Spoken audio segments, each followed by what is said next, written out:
আসসালামু আলাইকুম। আহসান মিডিয়ার পক্ষ থেকে আপনাদের স্বাগতম। আজ আমরা একটি অত্যন্ত গুরুত্বপূর্ণ এবং সমসাময়িক মাসালা নিয়ে আলোচনা করব। প্রশ্ন হলো, গাইবী জানাজা কি ইসলামে অনুমোদিত? অনেকে নাজ্জাশীর জানাজাকে দলিল হিসেবে পেশ করেন, কিন্তু ফিকহের বিশুদ্ধ কিতাব এবং সহিহ হাদিসের আলোকে এর হাকিকত কি, চলুন বিস্তারিত জেনে আসি।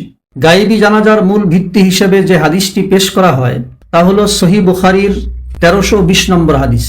হযরত জাবের ইবনে আব্দুল্লাহ রাদিয়াল্লাহু তাআলা আনহু থেকে বর্ণিত যে নবী করিম সাল্লাল্লাহু আলাইহি ওয়াসাল্লাম নাজ্জাশীর জানাজা আদায় করেছেন। তাতে তিনি 4টি তাকবীর দিয়েছিলেন। সহিহ বুখারী হাদিস নং 1320, সহিহ মুসলিম হাদিস নং 951। চলুন এবার ফিকহের আলোকে জেনে আসি। হানাফি মাযহাব এবং জমহুর ফুকাহায়ে কেরামের মতে জানাজা শুদ্ধ হওয়ার জন্য মাইয়াত সামনে থাকা শর্ত। মাইয়াত অনুপস্থিত থাকলে সেই জানাজা আদায় করা সুন্নত পরিপন্থী।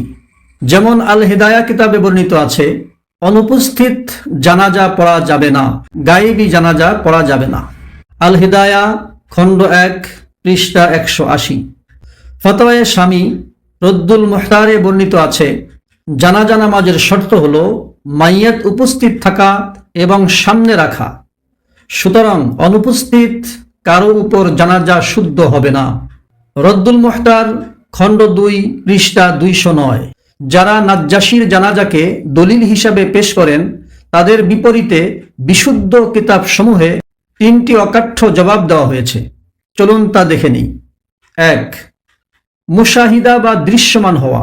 ফকিহগণের মতে নবীজি সাল্লাল্লাহু আলাইহি ওয়াসাল্লামের সামনে থেকে পর্দা সরিয়ে দেওয়া হয়েছিল, ফলে তিনি মদিনায় থেকেও হাবশার নাজ্জাশীর লাশ সরাসরি দেখেছিলেন। তাই এটি কারিগরিভাবে গায়েবী ছিল না। যেমন ফতহুল বারী খণ্ড 3 পৃষ্ঠা 188। 2. নাজ্জাশীর বিশেষ অবস্থা। নাজ্জাশী যেখানে মারা গিয়েছিলেন সেখানে জানাজা পড়ানোর মতো কোনো মুসলিম ছিল না, তাই এটি ছিল একটি বিশেষ পরিস্থিতি। যেমন জাদুল মাআদ খণ্ড 1 পৃষ্ঠা 500। 3. সাহাবীদের আমল।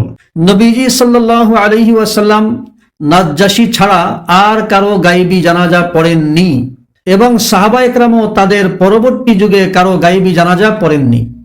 যেমন বাদাইউস সানায়ে খণ্ড 2 পৃষ্ঠা 48।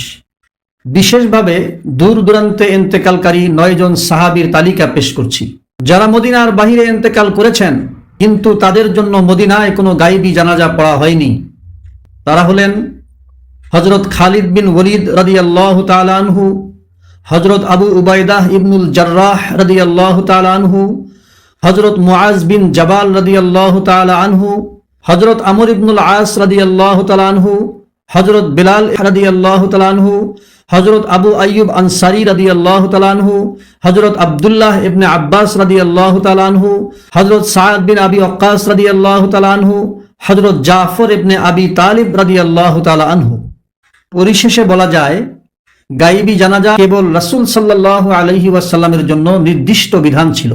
সাধারণ উম্মতের জন্য মাইয়াতের উপস্থিতিতে জানাজার নামাজ আদায় করাই একমাত্র সুন্নাহ সম্মত পদ্ধতি। আল্লাহ তাআলা আমাদের সহিহ দ্বীন বোঝার তৌফিক দান করুন, আমিন। প্রিয় দর্শক, আমাদের এই ভিডিওটি ভালো লাগলে শেয়ার করে অন্যদের জানার সুযোগ করে দিন। ইসলামের বিশুদ্ধ জ্ঞান ও গবেষণামূলক আলোচনার জন্য সর্বদা আহসান মিডিয়ার পাশেই থাকুন। জাযাকুমুল্লাহু খাইরান।